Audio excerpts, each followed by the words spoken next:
Hello everybody, my name is Richard Smith, I'm the director of the Tank Museum, and today I'm going to be talking about another one of my favourite things.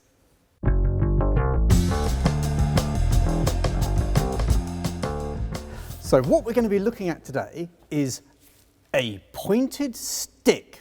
So it's this. So this is a very basic spear. It's made of a piece of scaffolding pole with a 1913 pattern bayonet welded to the top. This is a particularly unprepossessing item which is unexciting in its own right. So why is it important? Well, it's important because of who it belonged to and the formation that he fought with. Now, I'm not a big fan of the great men approach to history. I think history is about normal people, and I think really interesting history is normal people in extraordinary circumstances. However, there are some exceptions to the great men approach to history, and one of them is Percy Cleghorn Stanley Hobart. Now, Hobart was a genuinely remarkable general in the Second World War who commanded the 79th Armoured Division, which was the biggest Allied fighting division of the Second World War. Now, Hobart was described by Winston Churchill as of strong personality and original views.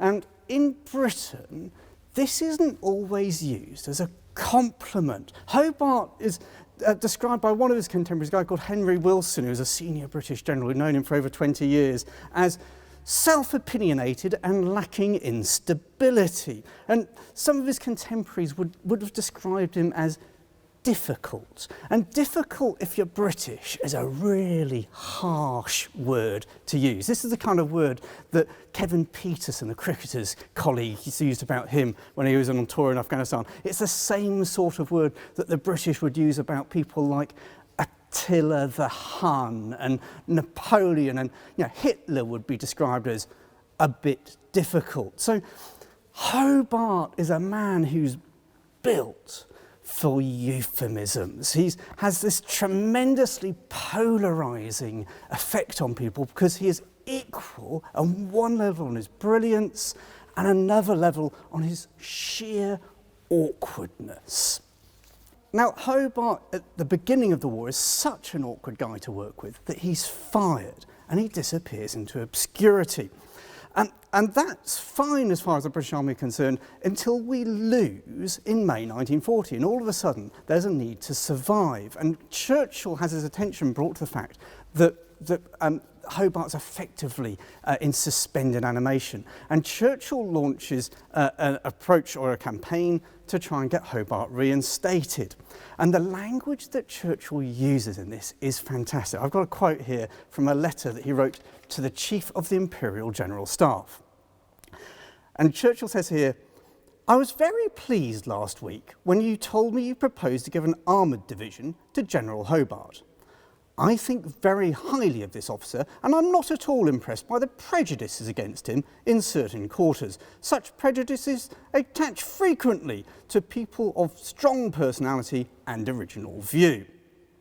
In this case, General Hobart's views has only been too tragically borne out." And he then goes on to say, "I've carefully read your note to me and the summary of the case for and against General Hobart. We are now at war, fighting for our lives, and we cannot afford to confine army appointments to officers who have excited no hostile comment in their careers. The catalogue of General Hobart's qualities and defects might also be exactly attributed to any of the great commanders of British history." And he concludes by saying, "It's my duty to make sure that exceptionally able men, even though not popular with their military contemporaries, are not prevented from giving their services to the Crown." Now, at this particular point, Hobart, in his suspended animation, is actually a corporal in the Home Guard. He's commanding the Chipping Campden Village Home Guard. And because the British Army is so short of equipment, he's been issued with the only kind of things they have available at the time. And this spear, this pike, was Percy Hobart's personal weapon with which He was planning to take on the might of the German war machine, the Wehrmacht. And Hobart clearly thought he would have a fighting chance. So why does this matter? Well, Hobart has a brief episode of setting up a 2nd Armoured Division. He sets up actually 7th Armoured and 11th Armoured during the course of two of the most successful British armoured divisions of the war. He's then given command of 79th Armoured Division. And 79th Armoured Division is a fascinating outfit, because they're going to be the absolute tip of the spear. They're going to be the crunchy part, the sledgehammer that smashes through the Atlantic Wall. They're going to be at the front of the battle in specialised equipment to try and solve really complex battlefield problems by the use of the latest technology and by innovation. Now, the 79th Armoured is a very well documented organisation. I'm not going to go onto a full blow-by-blow story about their history today, but bearing in mind that these guys are at the bleeding edge of battle, you've got to think about this object and their commander. So think about what's being asked of the soldiers here. So if you think about these pieces of equipment they're using, one of the pieces of equipment they're using is the DD Sherman.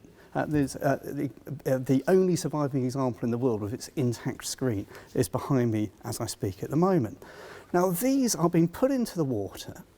They're floating not particularly well towards the enemy. You've got a canvas screen between you and the incoming fire, and they float a little bit like a brick. And they're the first onto the beach. And the guys operating these have to be incredibly brave. Think again about Churchill crocodiles, these flamethrower tanks. They're again at the front of the battle, and you're not using Churchill crocodiles on empty pillboxes. They're right at the front. Think again, another piece of specialised equipment, the Sherman crab.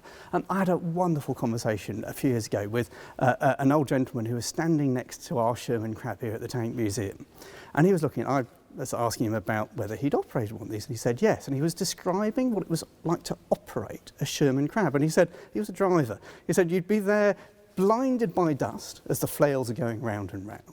You're driving at maybe 4 or 5 miles an hour in a straight line across a minefield which is almost certainly covered by German anti-tank guns, with your gun pointing backwards. And this takes nerves of steel. You know that you're at the front of the battle. No one is in front of those Sherman crabs apart from the enemy. And this is an extraordinary ask to make of someone, to ask them to do this. But remember that the commander of this division is expecting to take on the might of the Wehrmacht, the world's mightiest war machine, with a pointed stick. So Percy Hobart may have been mad and difficult and awkward, but he was also brave and without question the best man for the job. And this object gave him the right to command. And that's why it's one of my favourite things.